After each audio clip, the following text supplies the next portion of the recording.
زڵمەتی وایان لێ کردووە کە ئەمەلیان نەماوە بەم حکوومەتە کە بتوانن دەرگای بکەن لەبەر ئەوە مردنیان پێ توشترە تا لە ژیانی دەوڵەتی.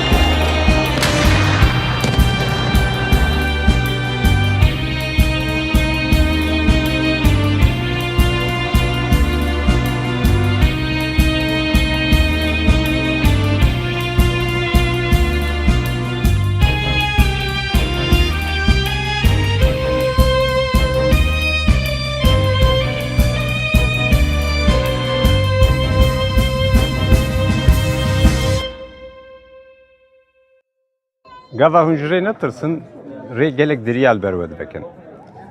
Îro em di rêwîtiyekê ku deriyê xwe ji bo serxwebûnê de dibikin û divê rêwîtiyê de Slovenya an jî welatên Slavan deriyê xwe ji me re vekirine.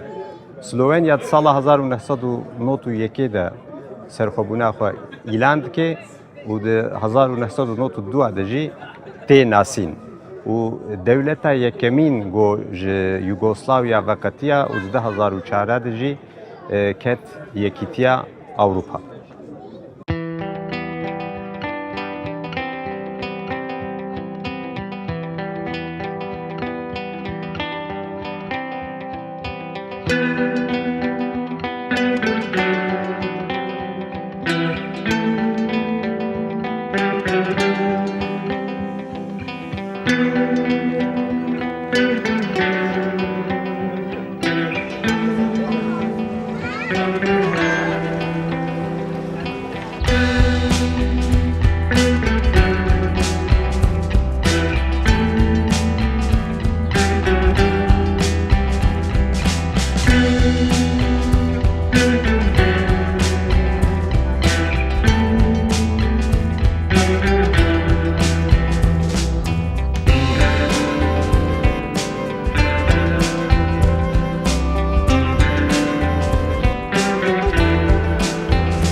زمان و کلتور و هۆنراوی خۆمانمان هەبوو، بەڵام 100 ساڵ پێش ئێستا سەرکردە و سوپا و سربەخۆبوونی سیاسیمان نەبوو. ئێمە تەنها بە کولتور و زمانی قسەکردنمان مابووینەوە. ئەماش لە گۆڕەپانی سەرەکیدا دەکرێت ببینرێت. ئەتوانن لە گۆڕەپانی پرێشێرادا پەیکەری شاعیرێک ببینن. ئەمە حاڵەتێکی تایبەتە، چونکە گەر بە گۆڕەپانەکانی هەر وڵاتێکی تردا بگەڕێی ئەوە پەیکەری ئەو جەنەڕاڵ و سەربازانە ئەبینی کە وڵاتیان ئازاد کردووە. بەڵام لە سلۆڤینیا پێگەی کولتور تایبەتە، چونکە ئەمە هۆکاری مانەوە بووە، هەر بۆیە گرنگی تایبەتی خۆی هەیە.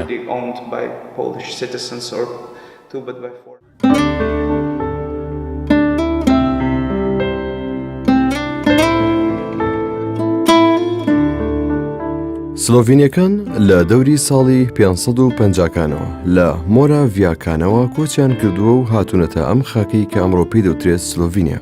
لە نزیکەی ساڵەکانی 660 و دروستکردنی هەرێمی قەرەنتینیا دواتر لە ساڵەکانی 1945 بوونە بەشێک لە ئیمپراتۆرێتی قەرۆلینجیەکان کە ئەمە شووە ژێر فەرمانڕەوایی ئەڵمانیەکانەوە. لە ساڵەکانی 1943 ئەم ئیمپراتۆرێتە پارچە پارچە بوو و لە شارلمانی نەوەی قەرەنتینیەکانەوە بەجێمە بۆ لودیگی ئەڵمانی. لە دوای ساڵەکانی 1975 خاکی سلۆڤینیا بند بوو بە خاکی پیرۆزی ڕۆم و ئەمەش لەگەڵ هەریەکە لە قەرەنتینیا و کارنیۆلا.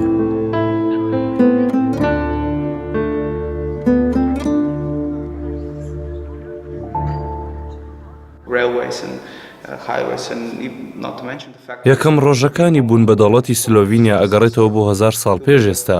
ئەو کاتە بووە کە باوباپیرانی سلۆڤینیای باشوور هاتوونەتە ئەم هەرێمە و دۆخی قەرەنتینیان دامەزراندووە. approach towards privatization, like some. پرۆسی 20 ساڵەی شەڕ کە لە دوای شۆڕشی فەڕەنسا لە ساڵی 1879 ڕوویدا کاریگەری زۆری لەسەر سلۆڤاکیەکان بەجێهێشت.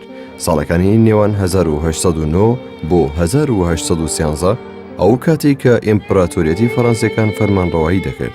سلۆڤینەکان زۆر کەوتبوونە ژێر کاریگەری بزوتنەوەی ڕۆژنایی فەڕەنسیەکان.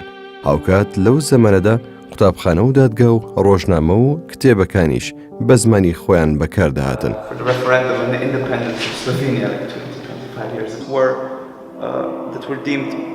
بزوتنەوەی نەتەوەیی سلۆڤاکی و هەبوونی ناسنامەی نەتەوەیی لە دوای کۆنفرانسی ڤێننا لە ساڵی 1815 کاری لەسەر کرا. یەکەم نزیکبوونەوەی سیاسی بە ئامانجی یەکخستنی سلۆڤینیا لەلایەن کۆمەڵێک لە ڕۆشنبیرانەوە ڕێکخرا کە بەردەوام شەڕیان لەسەر بڵاوکردنەوەی زمانی سلۆڤاکی ئەکرد لە قوتابخانە و لە بەڕێوەبەراتیەکاندا، ئەوەش لە ژێر چاودێری خانەدانی هاسبێرگ. لە ساڵی 1848 یەکەم پرۆگرامی نەتەوەیی سلۆڤینی دروست کرا. ئامانجی ئەمەش کۆکردنەوەی سلۆڤاکیە پەرشوو بڵاوەکان بوو لە ژێر یەک سەقفدا، لەبەر ئەوەی سلۆڤاکیەکان نەریتی بەدەوڵەتبوونیان لە چاخی ناوەڕاستدا نەبوو. هەر بۆیە داخوازی خواستەکانیان ئەسپارد بە ماف و یاسا سروشتیەکان.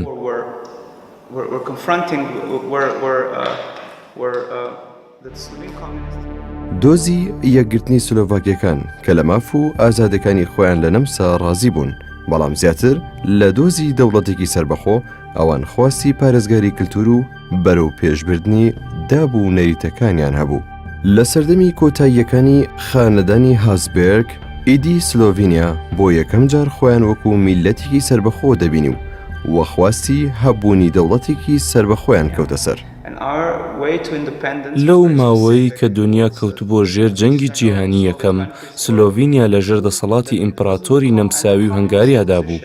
ئەم ئیمپراتۆریەتە بە شێوەیەکی بەرقرار پێش نەدەکەوت و سلۆڤینیەکانیش ئەم شێوەیەیان نە بە ماڵی خۆیان دەزانی و نەخۆشیان بە بەشێک لەو ئیمپراتۆریەتە ئەزانی. ئەمە لە هەمان کاتدا سەردەمێک بوو بۆ ژیان لە نێو کێشمەکێشمی سیاسەتدا و چەندین بیرۆکەی جیاواز پێشکەش دەکرا دەربارەی ئەوەی چۆن و کام ڕەوتی سیاسی دەکرێت بەدەست بهێنرێت.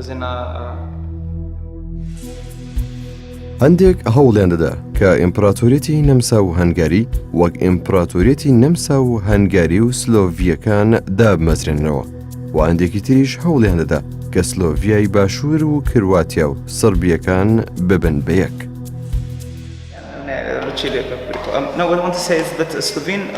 لە ساڵی 1970 کە تا داهات شەڕ چڕتر دەبوویەوە، کۆمەڵێک ژنی سلۆڤینی دەستیان بە نووسینی بەیاننامەیە کرد بە ناوی بەیاننامەی گوڵان.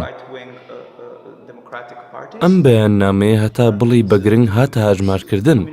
ئەمەش لەبەر ڕاگەاندن و نیشاندانی ئەو بەڵگانە بوو کە دەیسەلمان چۆن سلۆڤینیا خواستی دامەزراندنی وڵاتێکی سربەخۆی هەیە. هەروەها بەڵگەنامەی ڕەسمی بوونی هەبوو کە تیایدا چۆن ئیمپراتۆری ئۆسترۆ هەنگاری ناچار کرد بۆ یەکسانیکردن لە نێوان نەمساوی و هەنگاری و ئەڵمانیەکاندا.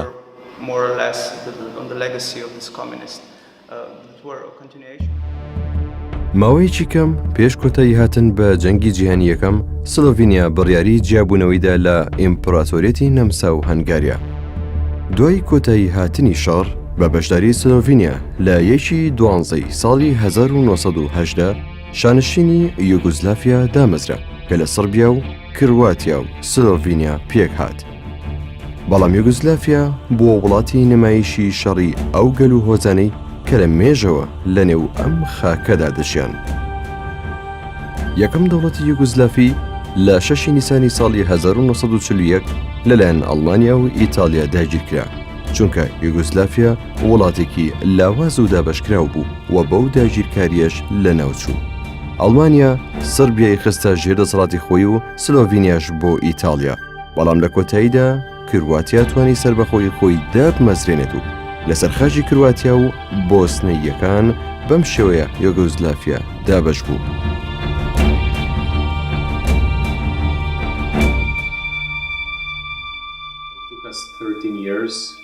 لە دوای جەنگی جیهانی دووەم لە 22 یانزەی ساڵی 1945دا پارتیزانەکان بە ناوی کۆماری فیدراڵ و سۆسیالیستی یۆگۆسلاڤیاوە 6 کۆمار و 2 هەرێمی ئۆتۆنۆمیان لێ دروست کرد.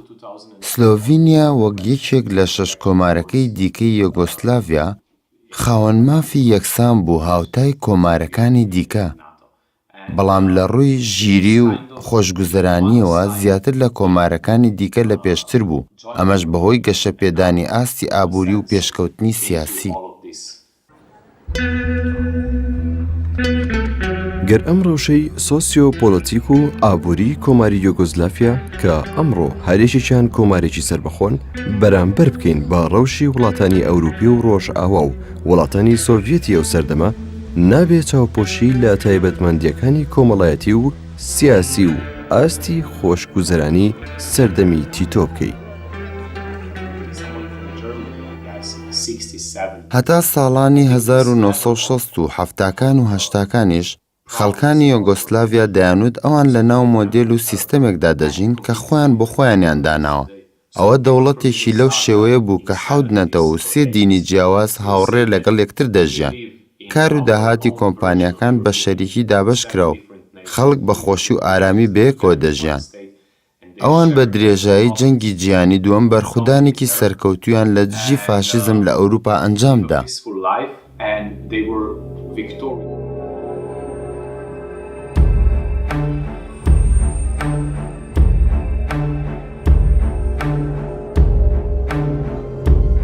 بێگومان ئەم سەردەمەش بێ کێشە و ئاڵۆزی نەبوو و ئەو دۆخە چاوەڕوان نەکرا و تەحمل نەکراوەی کە یۆگۆزلافیای تێکەوت تەنها کاریگەری زۆر گەورەی لەسەر سەربیەکان و کرواتیەکان جێ نەهێشت، بەڵکو ئەمە کاری کردە سەر هەموو ئەو بزوتنەوە ڕزگاری خوازانەی کە هەوڵیان بۆ سەربەخۆبوون دەدا.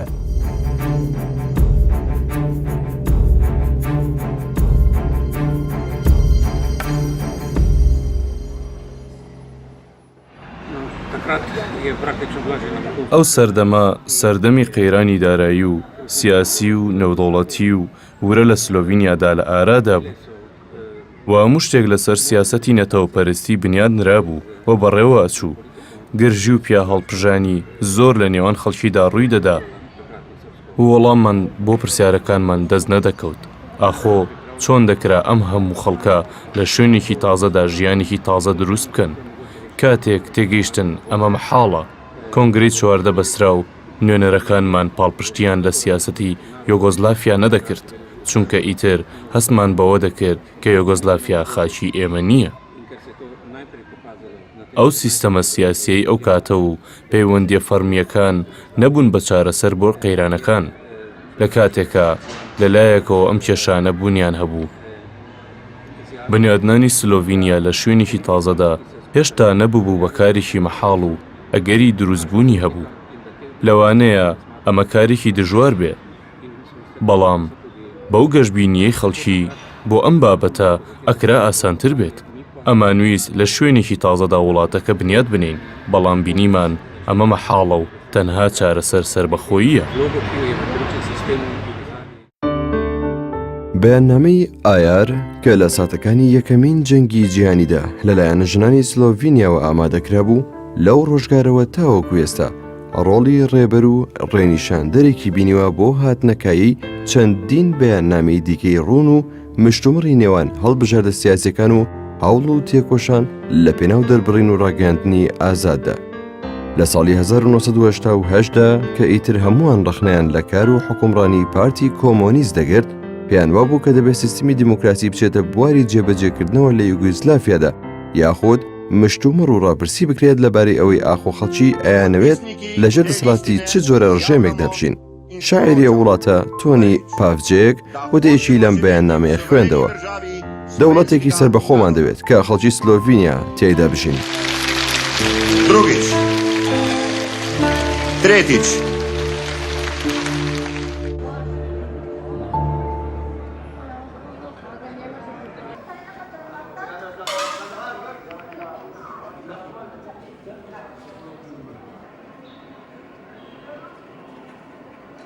ئیرۆ ئەم لەبەر دێرێکێک هەری کەڤن یا سلۆڤەنیانە لێ ئەف دەریێ دێرێ پشتی سەرخۆبوونا تالی هاتیە ئاواکردن و دبێژن وی دەری دەبێ دەریە سلۆڤەنیا لەسەر وی دەریە فیگورێ گۆون دبینن ژی تاریخا سلۆڤەنیا ji berî 1205 û heta niha şanî mirov didê li talî jî li serî her hemûa papa heye ji ber got piştî serxwebûna 1991 pêşî Vatikan serxwebûna Slovenya qebûl kiriye û nas kiriye.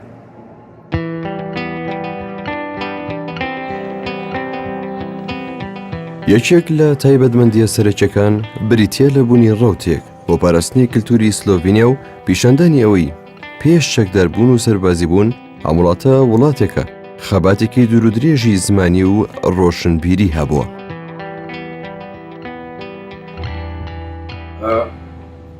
دام و دەستگا میدیایەکانی ئۆپۆزیسیۆن بەردی بناغەی دروستبوونی کۆمەڵگایەکی مەدەنی بوون. لە نێو ئەم کۆمەڵگەیەدا چەندین گروپی فرەڕەنگ هەبوون و هەموو ئەم گروپانەش ڕەنگی خۆیان لە ڕێگەی میدیای ئۆپۆزیسیۆنەوە دەگەیان. میدیا توانی دەرفەتێک دروست بکات بۆ زیاتر نزیک بوونەوە لە بیر و چەمکی ئازادانە. پێش ئەوەی حیزبی سیاسی دروست ببێت ئەو کەسانێک کە هەمان بیرۆکەی سیاسیان پەخش دەکرد لە چواردەوری میدیا کۆ ببوونەوە. لە کۆتاییەکانی ساڵی 1970 ئەم خەڵکە یاخود بەشێک لەو خەڵکە دەستیان کرد بە کارکردن لە نێو ئەو پارت و لایەنە سیاسیانی کە دروست دەبوون. بە شێوەیەکیش لە شێوەکان میدیا توانی ژێرخانێکی ئابووری بۆ ئەو پارتانە ئامادە بکە کە لە کۆتایی هەشتاکاندا دروست دەبوون.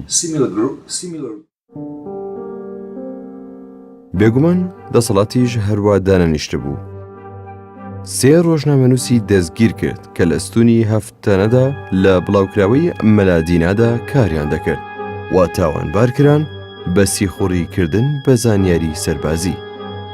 ئەوە ڕاست بوو کە هەندێک فایلی سەربازی زۆر گرنگ و نهێنی لە ژوورێکی ئەوان دۆزرا بووە و لەلایەن دەسەڵاتدارانەوە بەوە تاوانبارکران کە ئەوان ویستویانە ئەو بەڵگە نهێنیانە بڵاو بکەنەوە.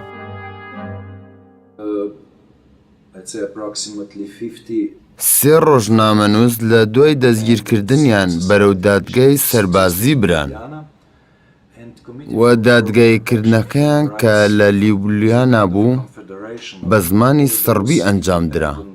بە شێوەیەکی تر ئەو دادگایی کە دەبوو بە سلۆڤاکی بکرێ بە سەربی کرا. خەڵکی لەوە تێگەشتن ئەوەی دادگای یوگۆسلاڤی کردی لە دژی ئەو سێ ڕۆژنامەنووسە بۆ تووڕەکردن بوو. لەبەر ئەم هۆکارە تاکە ڕێگا بۆ هەڵوەشانەوەی ئەو دادگایە یەکگرتنی خەڵک بوو. نزیکەی 50 ڕێکخراوی ناحکومی جیاواز لە لیوبلیانا دروست بوو و داوایان بەرز کردەوە کە چیتر کار ڕاپەڕاندن لە دادگای سەربازیدا نەکرێت، بەڵکو پێویستە لەبەر چاوی ڕای گشتیدا کارەکان ڕابپەڕێنرێن. هەروەها داواکاریش ئەبێ بتوانێت بە شێوەیەکی ئازادانە پارێزەری خۆی هەبێت. ئەم دۆزە بووە یەکێک لە هۆکارە سەرەکیەکانی ئەو ڕاپەڕینە مەزنەی کە لە ساڵەکانی کۆتایی هەشتاکاندا ڕوویدا.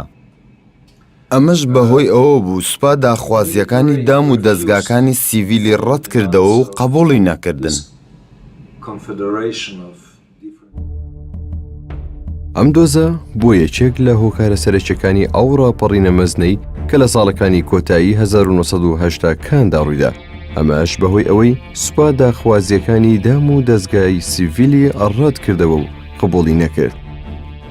زیاتر لە 40,000 کەس بەشداری ئەو ڕاپەڕینەی کرد کە لە ناوەڕاستی شاری لیوبلیانا ئەنجامدرا کە دانیشتوانەکەی نزیکەی 300,000 کەس دەبوو. کاربەدەستانی سلۆڤینیا لە ژێرناوی لیژنەی پاراستنی مافی مرۆڤ دەستیان بە ڕاپەڕین کرد، ئەوەش لە دژی حکوومەتی فیدراڵ و سوپای یوگسلافی. ئەم پرۆسەیە لە هەمان کاتدا پرۆسێکی سیاسی بوو. لە ماوەیەکی کەمدا چەند پارتێک لە ژێرناوەکانی یەکێتی دیموکراتی، مەسیحیا دیموکراتیەکان و سۆسیال دیموکرات و پارتی ژینگە پارێزدا مەسرا و لە ساڵی 1990دا هەڵبژاردن بە شێوەیەکی دیموکراسی ئەنجامدرا. former president of Yugoslavia. لەو هەڵبژاردنانەی کە لە مانگی نیسانی ساڵی 1990دا بە ئەنجام گەێنرا بۆ نوێکردنەوەی بەشێک لە پەرلەمانی فیدراڵی سلۆڤینیا، پارتی نوێی دیموکراتی کۆمۆنیست لە سەدا 55 دەنگەکانی بەدەست هێنا. لە قۆناغی دووەمی هەڵبژاردنەکاندا میلان کوجان توانی سەر بکەوێ بۆ سەرۆکایەتی، سەرەڕای بوونی تێڕوانینی جیاوازی سیاسی و ئۆپۆزیسیۆنانی حکوومەت، بەڵام بۆ سربەخۆیی سلۆڤینیا و جیابوونەوە لە یۆگۆسلافیا هەمووان بوونەیەک و یەکیان گرت. حکوومەتی نوێ دەستی بە ئامادەکاریەکانی سربەخۆبوونی سلۆڤینیا کرد. لەو ڕیفراندۆمەی کە لە مانگی دیسەمبەری ساڵی 1990دا ئەنجامدرا، لە سەدا 88.2 هەموو گەل دەنگیان بە سربەخۆبووندا. هەر بۆیە لە تەمووزی ساڵی 1991 جاری سربەخۆبوونی سلۆڤینیا درا.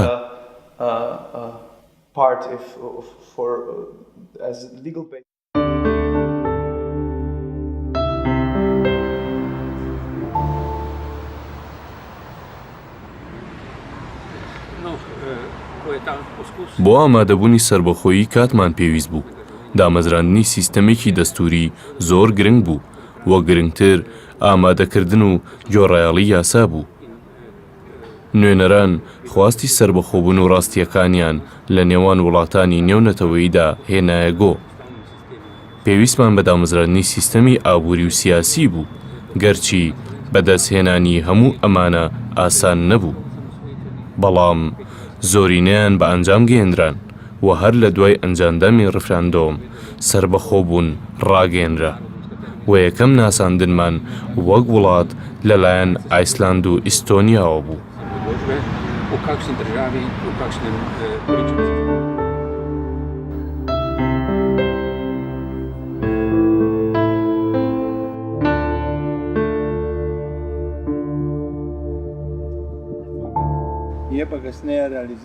وەک وڵات سلۆڤینیا وڵاتێکی تایبەتە. ئەو کاتێک کە دەبینین یۆگۆسلاڤێتی تۆ وردە وردە دابەش بوو، زانیمان ئەمە هەلێکە کە چەندین ساڵە چاوەڕێی دەکەین. ئێمە ویستی بوون بە وڵات و نەتەوەیەکی سربەخۆمان هەبوو. بێگومان بۆ بەدەستهێنانی سربەخۆیی ڕۆشنبیرانمان ڕۆڵێکی گەورەیان گێڕا. بێگومان ڕاگەاندنی سربەخۆیی وڵاتێک دەبێتە دەستپێکێکی نوێ، و ئەم دەستپێکەش ڕێخستنی بوارە سیاسی و ئابووری و کلتوری و یاساییەکان دەگرێتەوە. دەستوری سلۆڤینیا وای کرد کە سلۆڤینیا ببێتە خاوەنی سیستمێکی پەرلەمانی کە ئەمەش دەسەڵاتی جێبەجێکردن و یاسا لە یەکجیا دەکاتەوە، و گەورەترین یاسادانانیش بریتێ لە هەڵبژاردننی 90 ئەندام لەلایەن خەڵکەوە بۆ ماوەی 4 ساڵ. ئەندامێک لە نێو ئەمانە نوێنەری کەمایەتیەکانی ئیتالیا و مەجەڕیەکانە. هاوکات حکوومەتیش دەسەڵاتی جێبەجێکردن دەگرێتە دەست. لە هەمان کاتدا سەرۆک کۆماری سلۆڤینیا سەرۆکایەتی و فەرماندەیی هێزە سەربازەکان دەکات، وای نوێنەرایەتی وڵاتەکەی دەکات لە نێو وڵاتانی نێونەتەوەییدا. لە هەمان کاتدا سەرۆک کۆمار بۆ ماوەی 5 ساڵ هەڵدەبژێردرێت. ئاڵای سلۆڤینیا لە 3 هێڵی یەکسانی ئاسۆیی پێکاتووە: هێڵی سەرەوە سپیە و ناوەڕاست شینە و هێڵی خوارەوە و کۆتاییش سوورە. لە ناوەڕاستی هێڵە سپی و شینەکەدا کە دەکاتە لای چەپی ئەڵاکە، هێمایەک کە نیشانی بەرزترین چیای سلۆڤینیایە کە ناوی چیای تریگلافە بە 3 نوکی تیژەوە هەیە، و 2 هێڵی شەپۆلی شینیش بوونیان هەیە. هاوکات 3 ئەستێری زەردی 5 تیشکی تێدایە کە ئەمەش هێمای خانەدانی وڵاتەکەیە. هێڵە شەپۆلی شینەکانی ناو ئەم هێمایەش ئاماژێ بۆ هەردوو ڕووباری ساوا و دراڤە کە دەڕژێنە ناودەرەی وڵاتەکەەوە.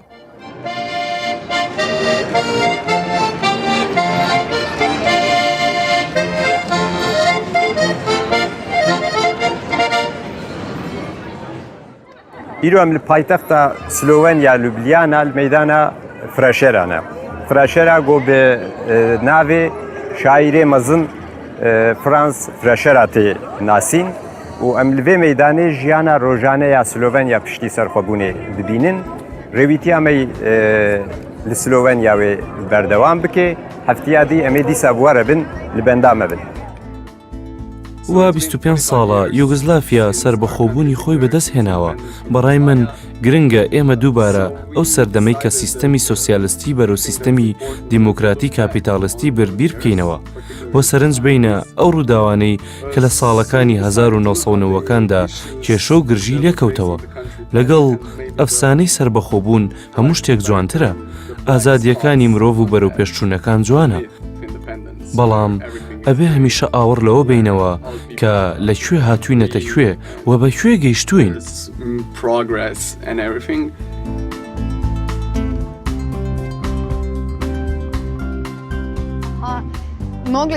من لەبەرەوەی لە سربەخۆیی یا لەدایک بووم. بەلامەوە قورسە پێناسەی سربەخۆیی بکەم. لە ڕاستیان ناشزانم تا چەند سلۆڤینیا سربەخۆیە. بەڵام من هەست بەوەکەم لە وڵاتێکی ڕەنگی ناژیم. لە ڕووی جوگرافیاوە سلۆڤینیا وڵاتێکی تەواو جیاوازە. بەڵام شتی دیکەش ماوە بۆی بکرێ. وەکەوەی مرۆڤەکان زۆر لە پەلەی دابژین و ڕەنگە پێویستمان بە پێکەوە بوون هەبێ لەگەڵ یەکتر. بەڵام سرە ڕای هەموو شتێک تاکە شتێک کە شانازیم پێوەی کردووە ویستومە هەمیشە لە نێویدا ژیان بکەم. کلتورەکەمانە. کلتور لای من هێندەی تەندروستیم گرنگە. Тут директиве от згора.